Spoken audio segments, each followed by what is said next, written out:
વડોદરા શહેરમાં નવરાત્રીને લઈને ઢોલ ઢોલક અને તબલાને પણ તૈયાર કરવાની કામગીરી જોરશોરોમાં ચાલી રહી છે। આગામી દિવસોમાં નવરાત્રી મહોત્સવની શરૂઆત થનાર છે, જેને લઈને વડોદરા શહેરમાં માહોલ જામી ચૂક્યો છે। ખેલૈયાઓમાં પણ ગરબાને લઈને થનગનાટ જોવા મળી રહ્યો છે। ત્યારે ગરબામાં જેના ધબૂકે ખેલૈયાઓ ગરબે ઘૂમતા હોય છે, તેવા ઢોલ ઢોલક અને તબલાને પણ તૈયાર કરવાની કામગીરી જોરોશોરોમાં ચાલી રહી છે।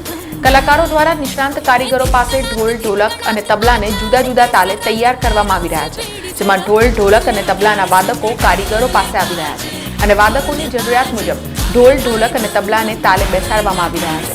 જોકે હાલ વરસાદના કારણે વાજિંત્રોનું બજાર ઠંડુ હોવાનું વેપારીઓ જણાવી રહ્યા છે। હું લગભગ 30 વર્ષથી આ કામ કરું છું। મારી ઉંમર અત્યારે 47 યર્સ છે। 10મા પછી આપણે તો આ બિઝનેસ પપ્પાનો વર્ષો જૂનો અપનાવી લીધેલો, ત્યારથી હું કામ કરું છું અને સ્પેશિયલી ઢોલક અને તબલામાં જ કામ કરીએ, બીજું કાંઈ આપણને આપણા એમાં મગજમાં ઘૂસતું નથી।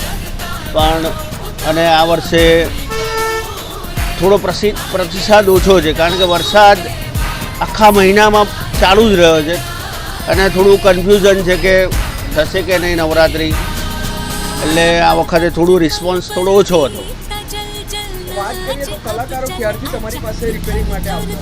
આ બધું પેઢીગત ચાલતું હોય છે। એક કસ્ટમર આપણી પાસે આવે એટલે રેગ્યુલર ચાલુ રહે, એના માટે અમે પ્રયત્ન કરતા જ રહીએ કે બને એટલું એને સારું બનાવીને આપીએ। પણ હવે કોઈના મનમાં કોઈક વાર એવું થાય, એટલે જે રેગ્યુલર કસ્ટમર હોય તો આવ્યા જ કરે, એમાં કંઈ કહેવાનું હોય જ નહીં। ઢોલ અને ઢોલકને તબલા અને ઢોલકને કઈ રીતે તેના તાલે બેસાડવામાં આવે તમારા? એટલે એની કોઈ મેથડ તો છે જ નહીં કે કઈ રીતે બેસાડાય, બધું ડિપેન્ડ ઓન સાઉન્ડ પર છે। સાઉન્ડ એનો મળી જાય એટલે આપણે એને કામ બંધ કરી દેવું પડે। સમાચારોના સતત અપડેટ માટે TNN ન્યૂઝને YouTube પર સબસ્ક્રાઇબ કરી બેલ આઇકોન પ્રેસ કરો અને અમારી સાથે જોડાયેલા રહો Facebook, Instagram અને Twitter ઉપર।